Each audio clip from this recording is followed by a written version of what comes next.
कुछ भी करेंगे। और बौद्ध धर्म का मतलब क्या है हमारे लिए? पंचशील का झंडा, सफेद कपड़े, ऐसा ही है। बौद्ध धर्म की क्या पहचान? मानव मानव एक समान, नारे लगाते हैं, करुणा मैत्री भाईचारा, यही है बौद्ध धर्म का नारा। ऐसे से नारे लगा के जो है हम कहते हैं हम बौद्ध हैं। नाम के आगे लगा लिया बौद्ध, बौद्ध हो गए। बौद्ध तो हुए ही नहीं, क्योंकि बौद्ध धर्म है क्या? बौद्ध धर्म जो एक दवा है। आप सब लोग ठीक है? कोई दिक्कत तो नहीं है? कोई बीमार तो नहीं है? पक्की बात है? अच्छा, क्रोध कितने लोग करते हैं आप में से? ये बीमारी नहीं है और कह रहे हैं स्वस्थ है। जो असली बीमारी है उसको तुम बीमारी नहीं मानते। जो सभी बीमारियों की जड़ है, जिससे सारी बीमारियां उत्पन्न हो रही हैं, ये खांसी, जुकाम, टीबी, कैंसर, ये इसकी जड़ तो सब चित्त में है। ये जो आप दिखाई दे रहे हैं, ये बने कैसे हो आप? मैं कैसे दिखाई दे रहा हूँ? चित्त के कारण। मेरे चित्त में जो है वो सब दिखाई दे रहा होगा इधर। और भगवान बुद्ध का जो धम्म है पूरा का पूरा किसके ऊपर बेस्ड है? चित्त के ऊपर। धम्मपद को पढ़ो पहली गाथा से आखिरी गाथा, चित्त चित्त चित्त। मनोपुबंगमा धम्मा मनोसेठा मनोमया मनसा चपदुठे न भासती वा करोति वा ततो नंग दुख मन वेति चक्कंग वै तो पदा। पहली गाथा में कि मन सर्वश्रेष्ठ है, पूर्वगामी है। सबसे पहले बात मन में आती है। जैसा मन में लाओगे वैसा ही व्यवहार में आएगा। एक एक बात बुद्ध जो है आपको आपकी जिंदगी को संवारने के लिए कह रहे हैं। लेकिन प्रॉब्लम क्या है? प्रॉब्लम क्या है समझनी पड़ेगी। अगर मैं आपको मोटरसाइकिल गिफ्ट दे दूं तो उसका लाभ आप ले लोगे? ले लोगे? नहीं ले पाओगे। जब तक मोटरसाइकिल को चलाना नहीं सीखोगे कैसे लाभ लोगे? अच्छा, आप चलाना सीख लिया, अब तो लाभ ले ही लेंगे। पक्की बात है? नहीं ले पाओगे। जब तक मोटरसाइकिल को चलाओगे नहीं कैसे लाभ लोगे? समझ में आ गई बात? गलत तो नहीं कह रहा मैं? हैं? तो हमारे पास बुद्ध एंड धम्मा है, बुद्ध का धम्म है, ये साधन है हमारे पास। मोटरसाइकिल साधन है दूरी तय करने के लिए, साधन तो आ गया लेकिन चलाना नहीं आया। तो बुद्ध का धम्म है, लेकिन कैसे व्यवहार में लाएं ये सीखा ही नहीं। तो इसीलिए हमें लाभ नहीं हो रहा है, कल्याण नहीं हो रहा है। फिर उसको कल्याण करना सीख भी लिया किसी किसी ने, तो उसको अप्लाई नहीं कर रहा है, तो लाभ कहाँ से होगा? और फिर हम चिल्ला रहे हैं हाय रे मरे, हाय रे मरे, मनुवाद हमारा दुश्मन है, ब्राह्मण हमारा दुश्मन है। क्या उसने मना कराया आपको कि क्रोध करने के लिए आपको कहा है? उसने झगड़ा करने के लिए कहा है? 70 साल पहले परम पूज्य बाबा साहब डॉक्टर भीमराव अंबेडकर ने कितने त्याग, समर्पण और बलिदान के कारण जो है हमें ये हक अधिकार दिए, राइट टू वोट दिया। अगर उसका सही इस्तेमाल करना हम लोगों ने सीख लिया होता और समाज में जो है सामाजिक ईमानदारी दिखाई होती तो आज ये हालात होते क्या? आज ये लाखों करोड़ों पढ़े लिखे लोग जो हैं क्या कर रहे हैं? कौन सा खाना खा रहे हैं? कौन सा खाना खा रहे हैं? मेरी चर्चा का विषय है बाबा साहेब का मिशन, और बाबा साहेब के मिशन में हर चीज आएगी।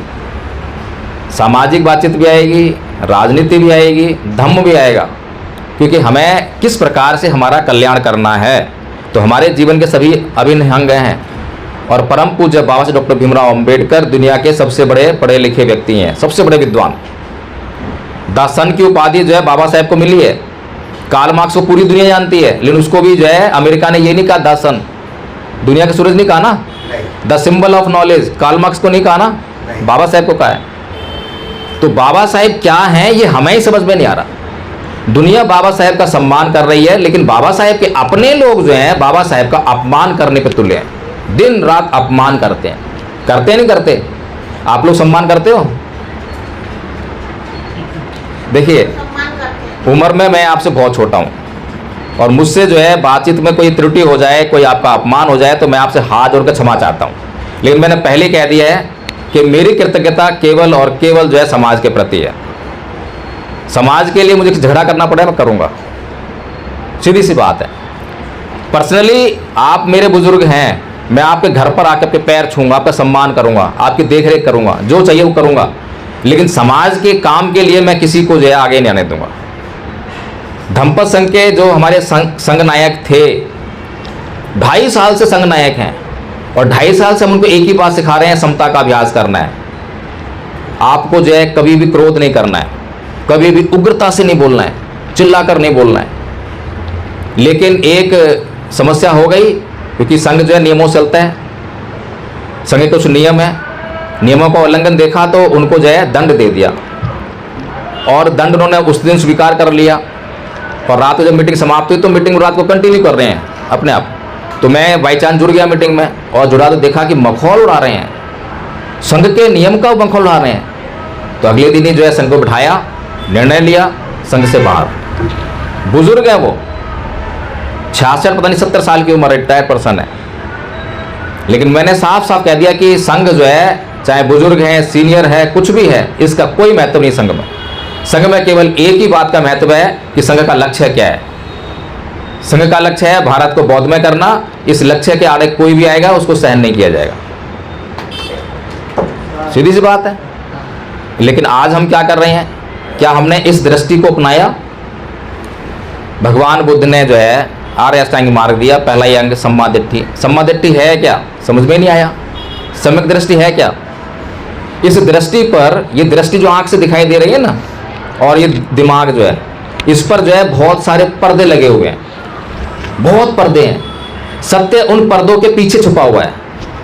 सत्य की जांच करना बड़ा मुश्किल है, सत्य को पहचानना बड़ा मुश्किल है।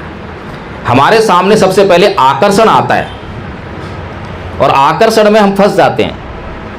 भगवान बुद्ध ने धम्मपद में कहा है, सरितानि स्नेहितानि चै सोमस्सानि भवति जंतुनो ते सोतिस्ता सुखेसिनो तेवे जाति दुर्पा नरो। नदी के किनारे खड़े होते हैं हम, जो बहुत अच्छी लगती है हमें, और उसमें तैरने का मन करता है, लेकिन उसमें भंवर होता है, और उसके स्नेह में पड़ के उस भंवर में फंस जाते हैं, मर जाते हैं। ऐसे ही संसार में आके ये दुख से भरा पड़ा है संसार, दुख ही दुख है यहाँ पर। भगवान बुद्ध ने कहा है ना, पहला आर्य सत्य क्या है, दुख। सारी दुनिया जो है क्या ढूंढ रही थी, सुख, स्वर्ग, अप्सराएं, इसी खोज में कर रहे। सब तपस्या इसीलिए करते थे, यही करते थे ना। और पहले महामानव भगवान बुद्ध हुए, जो ना सुख की खोज में गए, ना अप्सराओं की खोज में गए, ना स्वर्ग की खोज में गए। काई खोज में गए, दुख की में। और दुख को पहले क्या करा उन्होंने, परिभाषित करा। किसी चीज़ को मैं जानता ही नहीं हूँ, पहचानता ही नहीं हूँ, तो कैसे उसको मैं जो है उसका ट्रीटमेंट करूँगा। सबसे पहली चीज़ ना, अगर मैं उस कमरे में मोबाइल रख दूं अपना, और आप लोगों को पता ही नहीं है, मोबाइल कभी देखा ही नहीं है, और मैं आपसे कहूं कि जाके मोबाइल ले आओ, ले आओगे मोबाइल? कभी नहीं ला सकते।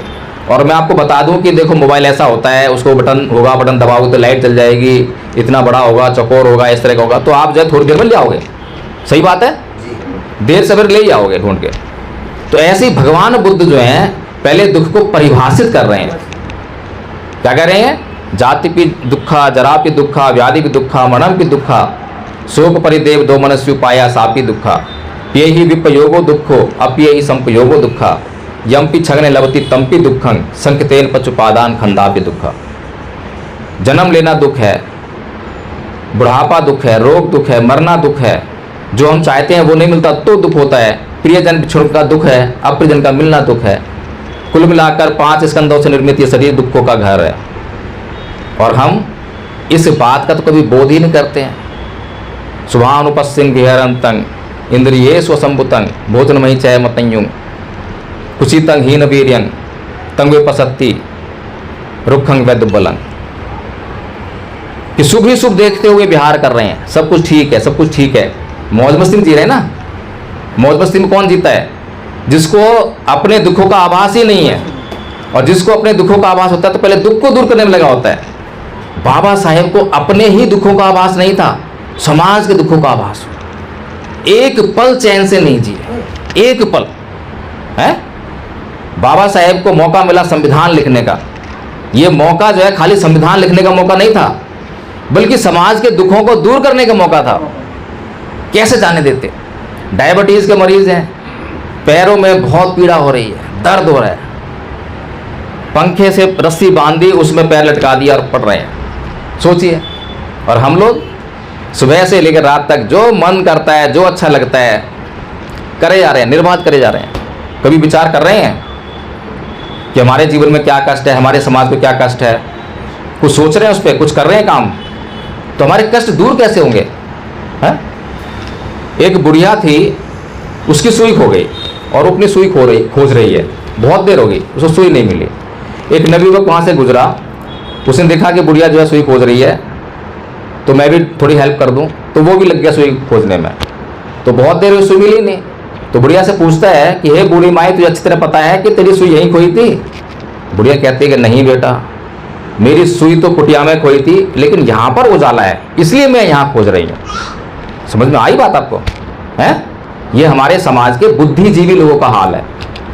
समस्या तो मोबाइल है और समस्या बता रहे हैं ये कुर्सी को। जब समस्या ही नहीं मालूम है कि समस्या क्या है, तो हमारे को जो समस्या मोबाइल है और समस्या दिखाई दे रही कुर्सी, तो कुर्सी के कारण ढूंढेंगे ना। चार यार सत्य, हमारे पास सब कुछ है। दुख है, दुख का कारण है, तो दुख हमने किसको माना? कुर्सी को। दुख क्या है? मोबाइल। तो कहां से हमारी समस्या हल होगी? समाज का बेड़ा गर्क करने में 3 लोगों की बड़ी मुख्य भूमिका है। पहला बौद्ध भिक्षु, दूसरा बुद्धिजीवी और तीसरा नेता। और यही 3 लोग ऐसे हैं जो समाज का निर्माण कर सकते हैं। नैतंग माता पिता कयराइये वापी चयातका सम्मा पड़ी हितंग चित्तंग शेषो नंग ततो करे। जितनी भलाई सही दिशा में लगा हुआ हमारा चित्त नहीं कर सकता, जितनी भलाई हमारे माता पिता नहीं कर सकते, उससे अधिक भलाई, उससे कहीं अधिक भलाई जो है हमारा स्वयं का चित्त जो अच्छी दिशा में लगाओ, सही दिशा में लगाओ, वो भलाई करता है। हमारा अपना चित्त माँ बाप से भी अधिक बढ़कर भलाई करने वाला। यानी कि इस संसार में अगर कोई भलाई कर सकता है हमारी सबसे बड़ी, तो वो माँ बाप है। माँ बाप से बढ़कर कोई नहीं हमारा चाह सकता, जो खुद भी भूखे रहकर अपने आप कष्टों में डालकर हमारी भलाई करते हैं। लेकिन उनसे भी बढ़कर भगवान बुद्ध ने जो बताया भलाई करने वाला, वो हमारा अपना स्वयं का चित्त। तो ये हमारा चित्त जो है किस दिशा में लगा हुआ है? भगवान बुद्ध कहते हैं कि अभित्रित कल्याणे पापा चतंग निवारी है दंदंग ही करोति पुण्यं पापस्मिन् मते मनो, कि शीघ्रता कीजिए पुण्य कर्म करने में, क्योंकि शीघ्र ही मन जो है पाप में डूबने वाला है। सही बात है। हर पल कुछ ना कुछ तो कर रहे हैं। 5 इंद्रियां हैं, 5 इंद्रिय के विषय हैं, संपर्क हो रहा है लगातार। आंखें हैं तो आंखें खुली तो बस संपर्क हो ही रहा है ना। या तो हम अच्छा कर रहे हैं या बुरा कर रहे हैं, या तो पाप कर रहे हैं या पुण्य कर रहे हैं, दोनों काम एक बार पॉसिबल नहीं है। तो भगवान को ठीक ठीक कह रहे हैं कि अपना मन जो है पुण्य कर्म करने में लगाओ, अच्छे कर्म करने में लगाओ, नहीं तो शीघ्र ही ये जो है मन पाप में डूबने वाला है। तो हमारा समाज का उद्धार करने की जिन 3 लोगों पर जिम्मेदारी है, वही 3 लोग जो है समाज का बेड़ा गर्क करने में लगे हुए। 13 अक्टूबर सन 1956 को उसकी शाम को परम पूज्य बाबा साहब डॉक्टर भीमराव अंबेडकर भंते चंद्रमणि से शिकायत कर रहे हैं। क्या शिकायत कर रहे हैं? कि भंते जी, मैं बुद्धं शरणं गच्छामि कहूंगा, धम्मं शरणं गच्छामि कहूंगा, लेकिन संघं शरणं गच्छामि नहीं कहूंगा। क्या मतलब है इसका? क्या करना चाह रहे बाबा साहब? क्या बाबा साहेब की ये बात सुनकर बौद्ध भिक्षुओं ने सबक लिया, अपने आप सुधार कर लिया? नहीं। क्यों? क्यों नहीं? सोचिए आप। जो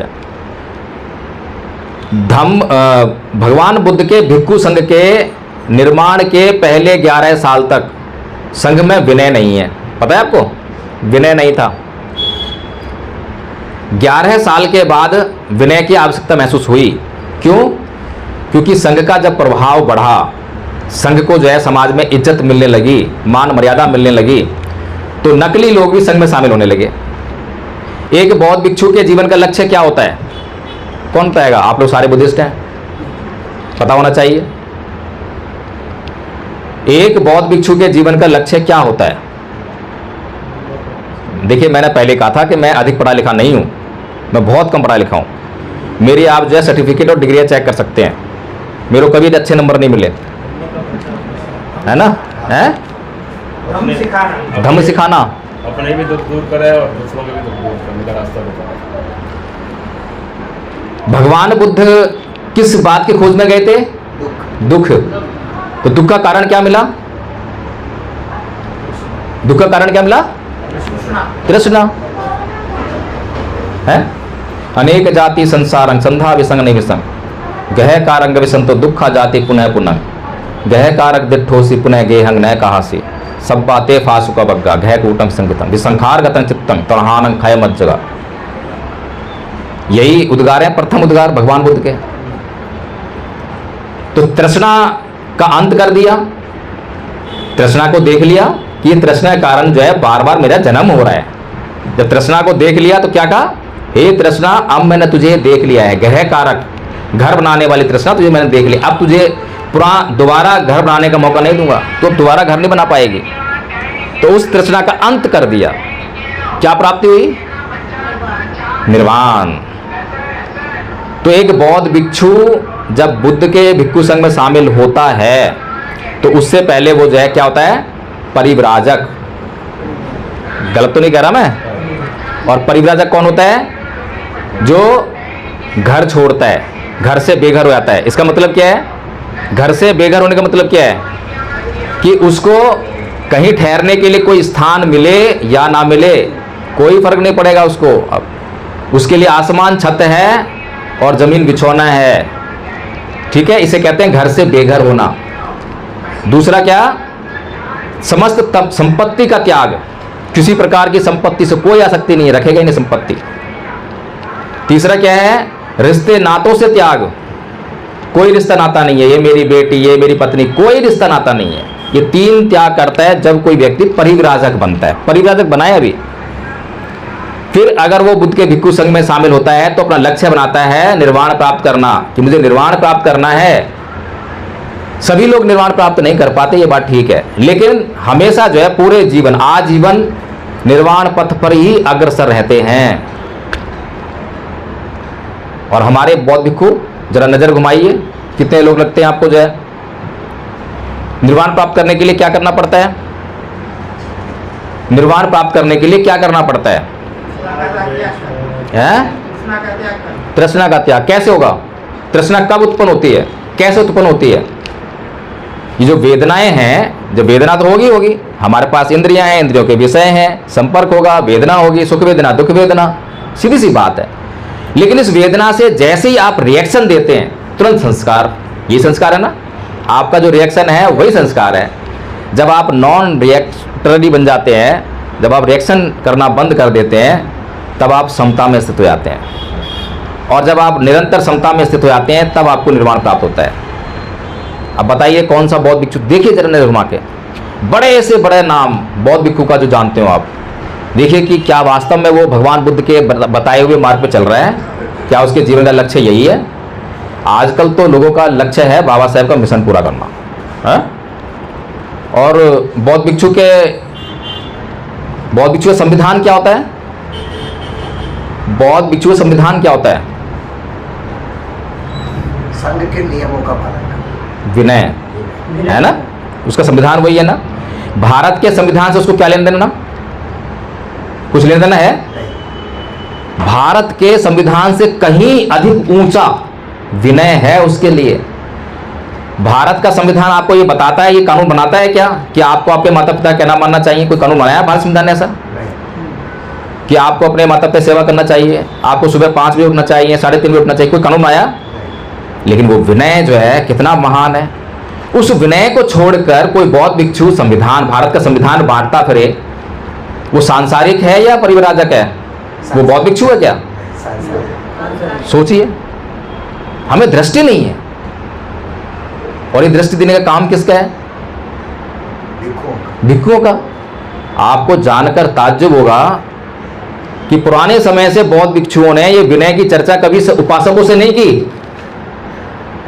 ये विनय पिटक जो है अभी 50 साल पहले उपासकों के लिए उपलब्ध हुआ है, 2500 से उपलब्ध नहीं था। जब लोगों को विनय के बारे में पता ही नहीं है तो असली और नकली की पहचान कैसे करेंगे? और भिक्षु क्यों बताएगा? है? अगर भिक्षु ने ही बताना शुरू कर दिया तो भिक्षु को आचरण करना पड़ेगा, संयमित रहना पड़ेगा, है? इसीलिए भिक्षु जो है विनय की चर्चा ही नहीं करता, धम्म की चर्चा नहीं करेगा। तो किसकी चर्चा करता है? जो आपको पसंद है। आपको क्या पसंद है? जय भीम बोलना, तो वो जय भीम बोलेगा। अब बताइए उसके लिए जय भीम बोलना चाहिए उसको? एक बौद्ध भिक्षु का जय भीम से क्या लेना देना है? लेकिन हम तो जय भीम के दीवाने हैं। हम लोगों की हालत बहुत खराब है। कैसी है? अगर किसी गधे के सर पर लिख दूं ना जय भीम, तो हम लोग उसके पीछे चल देंगे। हमारे हालात इतने गंभीर है। और बौद्धों के हालात भी और भी गंभीर है। अगर गधे सिर्फ लिख दो नमो बुद्ध है। फिर बौद्धों के पास एक और बीमारी है कि जो अंधश्रद्धा उनके भीतर आई है, अंधभक्ति आई है, उसमें एक उनके पास सिस्टम आ गया कि वो वैज्ञानिक धर्म के अंधभक्त हैं। अंधभक्त तो ये भी है, ऐसा नहीं अंधभक्त ना हो, लेकिन ये कौन सा अंधभक्त हैं? ये वैज्ञानिक धर्म के हैं, इनका धर्म वैज्ञानिक है। तो इसलिए अंधभक्ति समझ में नहीं आती है, अंधश्रद्धा समझ में नहीं आती है। जान पा रहे हैं मैं क्या कह रहा हूं? बहुत बढ़िया। अभी जो है महाबोधि महाविहार आंदोलन चल रहा है, तो ये आंदोलन तो बड़ा महत्वपूर्ण आंदोलन है। चाय मैं नहीं लूंगा।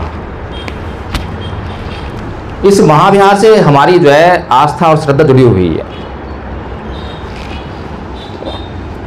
इस आंदोलन का नेतृत्व किसको करना चाहिए था? किसको चलाना चाहिए आंदोलन? इस आंदोलन का झगड़ा किससे है? आंदोलन का झगड़ा हैं? इस आंदोलन का झगड़ा किससे है? पहली बात तो सरकार, हमें सरकार से डिमांड करनी है, तो सरकार के खिलाफ आंदोलन करना है। दूसरा, जिन लोगों ने कब्जा किया है उनसे हमें मांग करनी है, उनसे हमें संघर्ष करना पड़ेगा। अब एक बौद्ध भिक्षु के लिए जो उसके पास जो धम्म है उसका विषय क्या है? भगवान बुद्ध के धम्म का विषय क्या है? मनुष्य, मनुष्य है ना। मनुष्य क्या कोई भी रंग हो, रूप हो, जाति हो, भाषा हो, धर्म हो, कोई फर्क पड़ता है क्या? नहीं फर्क पड़ता। भगवान बुद्ध के लिए हर एक मनुष्य, मनुष्य मतलब जिसके पास विवेक है, जो समझ सकता है, जिसका कल्याण किया जा सकता है, तो वो धम्म का विषय है। तो एक बौद्ध भिक्षु का विषय क्या रहा? बौद्ध भिक्षु के लिए भी तो ये रहा ना, मनुष्य। अगर वो सरकार से उलझेगा तो क्या सरकार को धम्म सिखा पाएगा? अगर वो उन लोगों से उलझेगा, मनुवादियों से, जिसको भी जिससे झगड़ा है, क्या उनको क्योर कर पाएगा? उनको सही कर पाएगा? धम्म सिखा पाएगा? उसका तो किसी झगड़ा नहीं है। तो एक महाबोधि महाविहार आंदोलन या ये जो बौद्ध विरासतें हैं, ये किसकी बनी हुई हैं? ईंट पत्थरों की बनी हुई हैं। ये संपत्ति है। अब जो व्यक्ति संपत्ति को छोड़कर परिव्राजक बना हो, उसके लिए क्या ये संपत्ति हो सकती है बौद्ध विहार? बताइए मुझे। और कैसी संपत्ति? नश्वर है, अनित्य है, यही तो है ना। अभी एक भूकंप आए तो भूकंप का जितना तीव्रता होगी तो उसके हिसाब से हो सकता है तेज भूकंप आए तो ये महाबोधि महाविहार जमीन समा जाए। फिर किसके लिए लड़ोगे? किसकी लड़ाई लड़ रहे नहीं है सर, हैं? ये आस्था का विषय है, आस्था का विषय है ना। संपत्ति का विषय नहीं है। जो धर्माचार्य जो आंदोलन कर रहे हैं वो संपत्ति के लिए नहीं कर रहे हैं, आस्था के लिए कर रहे हैं। अच्छा, आस्था क्या होती है? आस्था की जो हमारा अगर भगवान बुद्ध का जन्म वहाँ हुआ है और बुद्ध के प्रति हमारा समर्पण है, वही आस्था हो। किसकी आस्था है?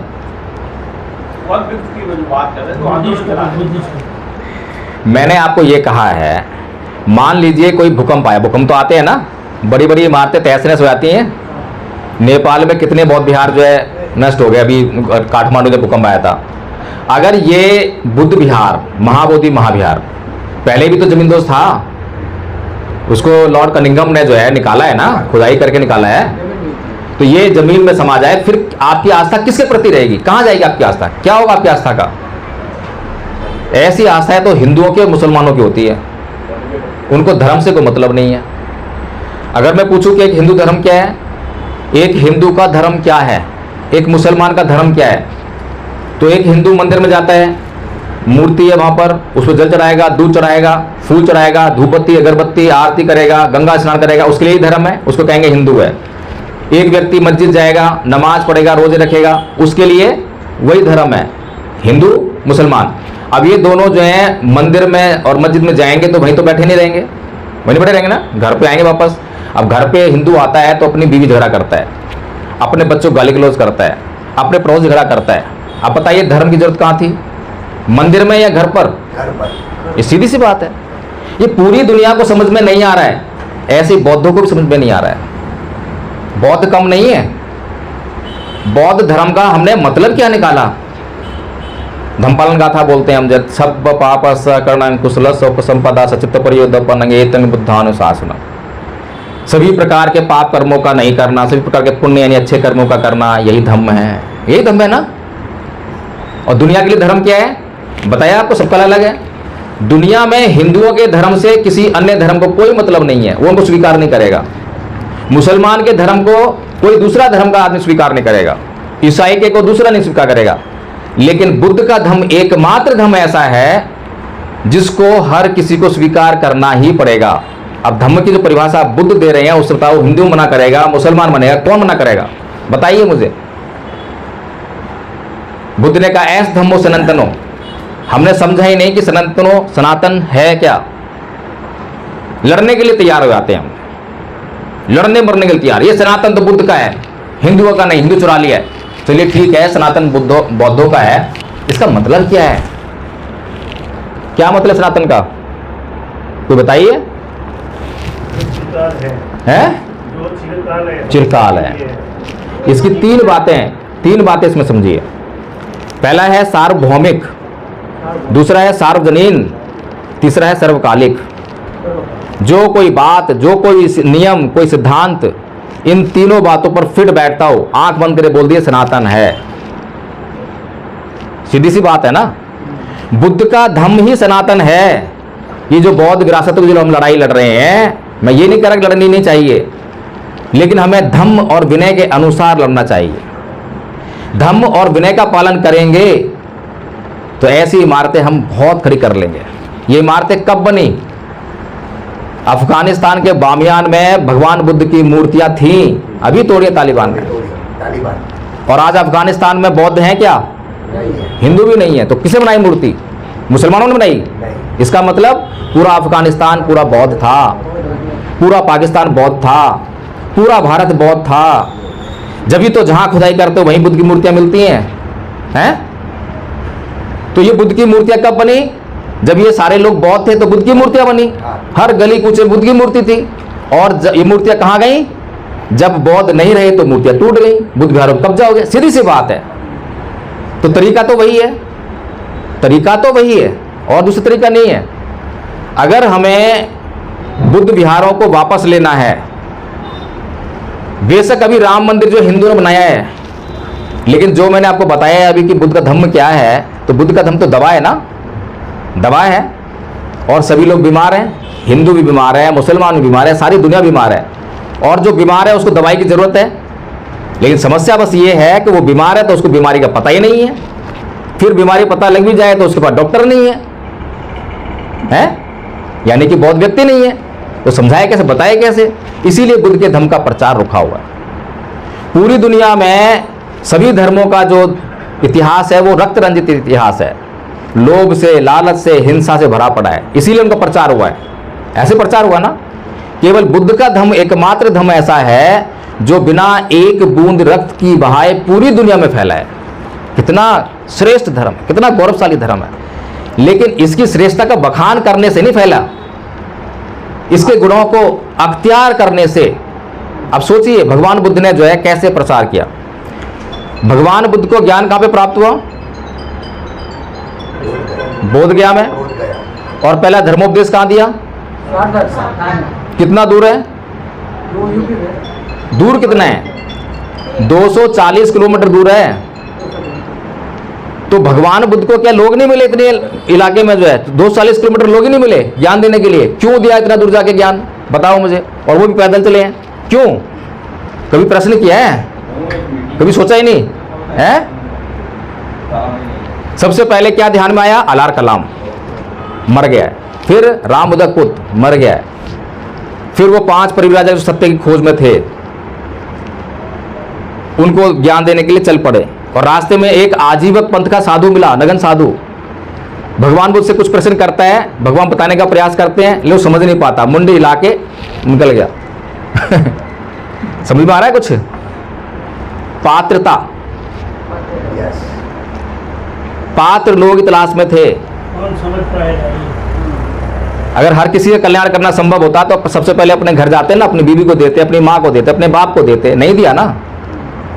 किसको दे रहे हैं? जो पात्र लोग हैं। अलार कलाम पात्र व्यक्ति था, लगभग किनारे पे था। राम उदक पुत्र पात्र व्यक्ति था। वो 5 परिव्राजक पात्र व्यक्ति थे, संयमित थे, ऑलरेडी संयमित हैं। उन्हें जरा सा समझाऊंगा, बहुत समझ में आएगा। है आज भी हम कभी कंपटीशन का एग्जाम देते हैं तो एलिजिबिलिटी चेक होती है, उससे पहले नहीं बैठने देते। और हम कैसे धर्म का प्रचार कर रहे हैं? बोल जय श्री राम, है बोल जय श्री राम, नहीं बोलेगा ले। और ऐसी बौद्ध धर्म का यही है नारा, करुणा मैत्री भाईचारा, पंचशील झंडा हाथ में ले लिया और सुबह शाम जो है तुम भी बौद्ध बनो भाई। बौद्ध वैज्ञानिक धर्म है, बौद्ध धर्म में अंधविश्वास नहीं है, बौद्ध धर्म में पाखंड नहीं है। ऐसे ही फैला रहे हैं। पिछले 70 साल से जो है ऐसे ही बौद्ध धर्म का प्रचार हो रहा है। तो जो तरीका ही नहीं है, बौद्ध धर्म का प्रचार जो है जोर जबरदस्ती से, लोभ से, लालच से कभी नहीं हो सकता। आप कितना भी जोर लगा लो नहीं कर सकते आप, क्योंकि उसका अपना गुण है, स्वभाव है, प्राकृतिक नियम है। और प्राकृतिक नियम अपने गुण के आधार पर ही फैलेगा, सीधी सी बात है। और कैसे फैल रहा है? भगवान बुद्ध सबसे पहले 5 जो परिव्राजक हैं उनको जो है संयमित करते हैं। और वो 5 परिव्राजक में एक असत जी नाम का भी परिव्राजक है। और असत जी जो है गांव में भिक्षाटन करने के लिए जा रहा है और उसको देख रहा है सारिपुत्र। ये तो पढ़ाई है। क्या देखता है वो? इसकी चाल में कितना संयम है, इसकी दृष्टि पे कितना नियंत्रण है, बिल्कुल भी इधर-उधर नहीं देख रहा है। उसके स्वभाव में जो संयम उसने देखा, उससे कारण जो है उसके पीछे पीछे जाकर जो है भगवान बुद्ध की शरण में चला गया। यही है। साथ में मुगल लाइन को भी ले आया, साथ में और 200 लोग तो उनको भी ले आया, प्रचार हुआ। और भगवान बुद्ध ने जब 50 लोगों को ट्रेन कर दिया तो वो लोग समाज में गए। इसी तरह से तो समाज को कुछ कहा नहीं कि तुम बौद्ध बन जाओ, कि तुम बुद्ध की शरण में आ जाओ। समाज खुद देख रहा है कि ये लोग कितने संयमित हैं। संयमित हैं तो विश्वास आ रहा है, विश्वास आ रहा है तो खुद शरण में आ रहे हैं। बताइए धम्म फैलेगा नहीं फैलेगा? और हम लोग कैसे फैला रहे हैं? मेरे एक अंकल अभी भी जिंदा हैं, बहुत कट्टर बुद्धिस्ट हैं। मेरे पिताजी बहुत कट्टर बुद्धिस्ट थे, उन्हीं के फ्रेंड। तो उन्होंने जो है एक पार्क में कब्जा करके बाबा साहेब की मूर्ति लगाई, बहुत आंदोलन किया, बहुत संघर्ष किया। वास्तव में कृतज्ञता के पात्र, बहुत मैं उनका सम्मान करता हूँ। वहाँ बाबा साहेब की बहुत बड़ी स्टैचू लगाई, उसके पीछे बहुत बड़ी जो है ऐसे बैनर लगाया, उस पर जो है भगवान बुद्ध की मूर्ति, और खुद बुद्धिस्ट हैं। अब एक दिन जो है वहाँ पे वंदना कार्यक्रम करते, जैसे हम संडे को बैठे हैं, संडे को वंदना कार्यक्रम वहाँ चलता है, मंगोलप्रिय की बात है दिल्ली में। तो मैं चला गया वहाँ पर वंदना कार्यक्रम में शामिल होने के लिए। तो उस दिन जो है बच्चे पार्क में क्रिकेट खेल रहे थे। तो उनको बोलते हैं कि बच्चों यहाँ क्रिकेट मत खेलो। अब बच्चे तो बच्चे हैं, कहाँ मानेंगे? 2 बार बोला, नहीं माने। उनके पास गए, उनका बैट छीन कर लाए और जिस चबूतरे पर वो मूर्ति लगी थी, ऊंचा चबूतरा बनाया था, उस पर मार मार के वो बैट तोड़ दिया। अब बताइए उस बच्चे ने क्या देखा कि ये मूर्ति लगी है, ये अंबेडकर की मूर्ति है, पीछे जो तस्वीर है वो बुद्ध की है, और ये आदमी